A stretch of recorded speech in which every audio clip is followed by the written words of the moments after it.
Benjamin Šeško vem sendo muito comparado com Erling Haaland, pois ambos são atacantes altos, rápidos, talentosos e jovens, além de que também ambos se destacaram bastante no Red Bull Salzburg e depois foram se aventurar na Bundesliga. Porém, o jogador do Leipzig está ficando cansado das comparações e falou o seguinte em entrevista na última segunda-feira: a única coisa que temos em comum é, claro, a altura, e também somos ambos rápidos, mas no geral temos um estilo diferente de jogo. Isso de me comparar com alguém que é um dos melhores jogadores do mundo não é fácil. Eu não quero me comparar com ninguém, adoraria apenas ser eu mesmo e a melhor versão de mim mesmo no geral. Nesse começo de temporada, o atacante de apenas 20 anos marcou 3 gols em 6 partidas pelo Leipzig e já é um nome no radar de muitos gigantes europeus.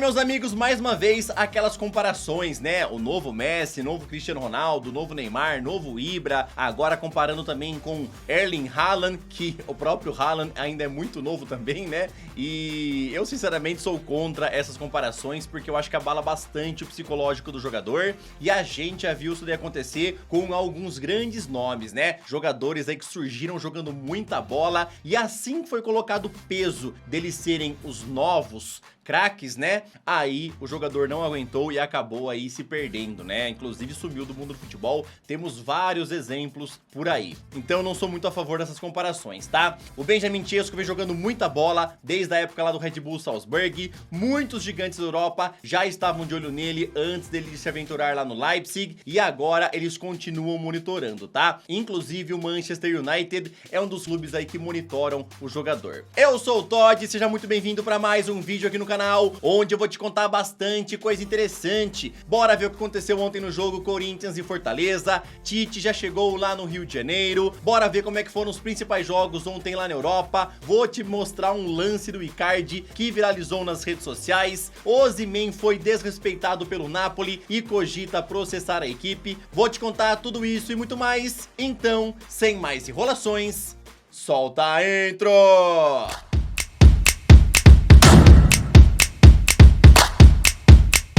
Ontem tivemos a ida da semifinal da Sul-Americana entre Corinthians e Fortaleza, onde José Wellison abriu o placar para o Leão do Pici e ainda no primeiro tempo Yuri Alberto empatou para o Timão. O jogo terminou no empate em 1-1, deixando tudo aberto para o jogo de volta na próxima terça-feira, lá na Arena Castelão. Tivemos aí cenas lamentáveis antes do jogo, pois duas torcidas organizadas do Fortaleza brigaram entre si na arquibancada, e a polícia teve que intervir. Durante a partida teve mais um confronto e alguns torcedores foram presos. A seleção brasileira já tem a primeira baixa para os jogos de outubro e ela é de Caio Henrique. O lateral do Mônaco sofreu um entorse no tornozelo esquerdo na última sexta-feira contra o Nice e agora vai ter que passar por uma cirurgia nos próximos dias. Por enquanto, ainda não há uma estimativa para o retorno dele aos gramados, e isso daí só deve acontecer ano que vem, já que ele ficará parado por alguns meses. Caio é líder de assistências na Ligue 1 nessa temporada até agora, somando 4 em 6 partidas. Até o momento que eu estou gravando esse vídeo, o Fernando Diniz ainda não divulgou quem será o substituto do Caio Henrique na seleção brasileira. Na tua opinião, que lateral que merece uma convocatória aí pro lugar do Caio Henrique? Comenta aí quem que você queria que fosse lembrado pelo técnico da seleção. A chegada de Tite no Flamengo vem ganhando força a cada dia que passa, e ontem ele chegou no Rio de Janeiro. Já no aeroporto ele foi questionado se vai assumir o Flamengo e evitou falar sobre o assunto, respondendo que está lá pois mora na cidade. Depois de PVC cravar que Tite já estava fechado com o Flamengo para assumir em outubro, agora foi a vez do jornalista Vene Casagrande falar sobre o assunto. Ele reiterou a informação e ainda falou que a estreia de Tite pode ser justamente contra o Corinthians no dia 7 de outubro, lá na Neoquímica Arena. As negociações entre as partes estão avançando bastante para um contrato até dezembro de 2024, que é justamente quando acaba o mandato de Rodolfo Landim. Flamengo só está esperando o acerto 100% com Tite para poder anunciar a saída de Sampaoli.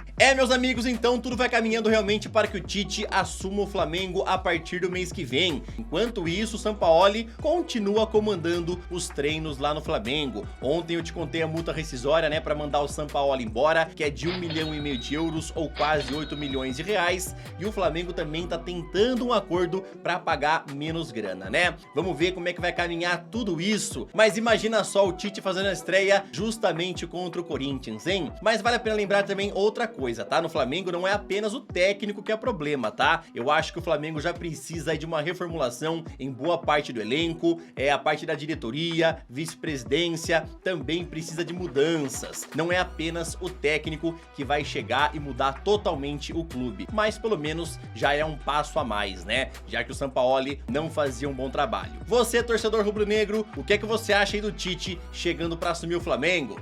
Agora rapidão, me dá aquela moral, deixa o like no vídeo porque fortalece muito o meu trabalho, se inscreve no canal e também ativa o sininho. Aqui tem vídeos novos todos os dias pra sempre te deixar muito bem antenado em relação ao mundo do futebol. Vou deixar na descrição o link das minhas redes sociais, junto também com o link dos outros canais que eu tenho aqui no YouTube. Te convido a conhecer o conteúdo e se você gostar, eu te convido a se inscrever. Ontem pela Carabao Cup, o Wolverhampton perdeu por 3-2 para o Ipswich Town e foi eliminado da competição. Já o Manchester United avançou ao vencer por 3-0 o Crystal Palace. Alejandro Garnacho, Casemiro e Anthony Martial marcaram os gols. Pelo Campeonato Espanhol, tivemos um jogão entre Mallorca e Barcelona, onde os donos da casa já abriram o placar com Muriqui logo aos 8 minutos. Rafinha empatou com esse belo gol, porém Mallorca ficou na frente de novo com gol de Abdon Prats. O jovem Fermin Lopes então entrou em campo e empatou para o Barça. A partida terminou no empate em 2-2. Sevilha atropelou o Almeria ao vencer por 5-1. Lá na Itália, a Juventus venceu o Lecce por 1-0 com gol de Milik. Na Ligue 1, o Reims venceu o Lille por 2-1.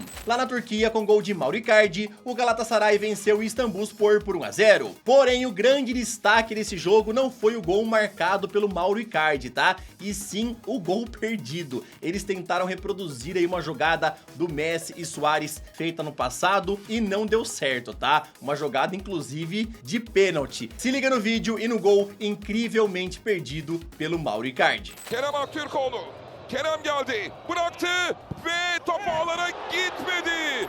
Tudo indicava que Arda Güler iria fazer a sua estreia pelo Real Madrid nesta quarta-feira contra o Las Palmas. Inclusive ontem em coletiva, Ancelotti confirmou isso. Porém, ontem mesmo no fim da tarde, o turco sentiu a coxa e foi diagnosticado com uma lesão no músculo reto femoral. Agora sua previsão de retorno é de 3 semanas. O Güler realmente não tá tendo muita sorte lá no Real Madrid, né? Não conseguiu jogar nenhuma partida com a camisa dos merengues, nem na pré-temporada.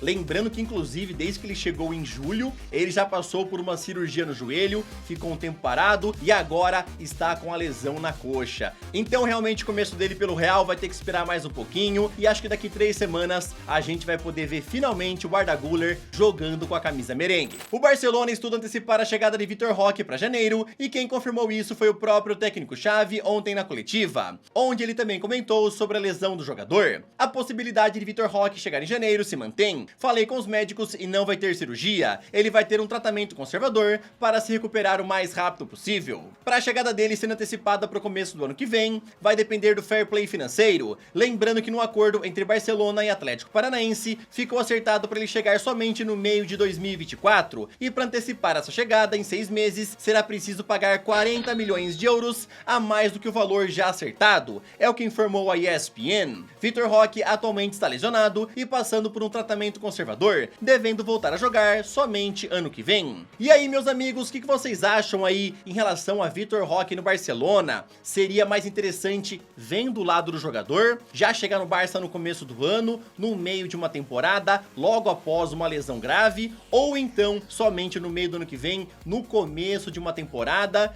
e também com ele já estando 100% recuperado e jogando de volta, né, há alguns meses já. O que você acha que é melhor para o Vitor Roque? Chegar em janeiro ou então em julho? Comenta aí. A conta oficial do Napoli no TikTok postou um vídeo tirando sarro de Victor Osimhen depois do pênalti perdido contra o Bologna.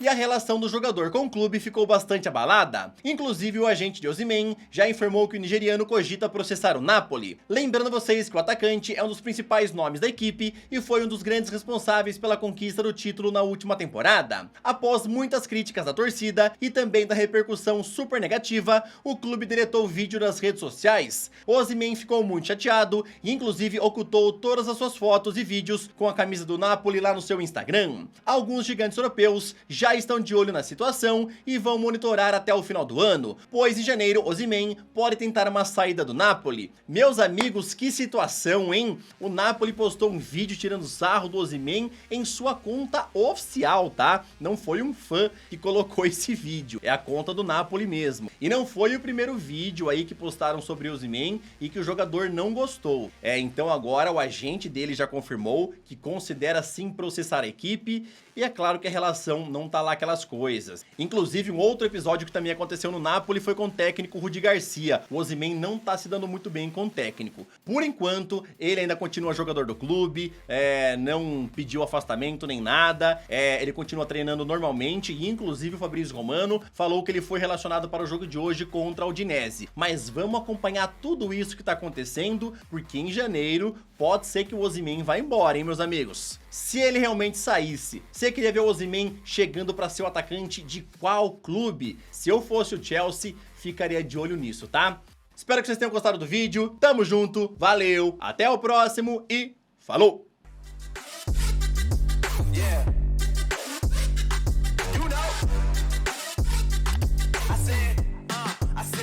It's gonna be a long night.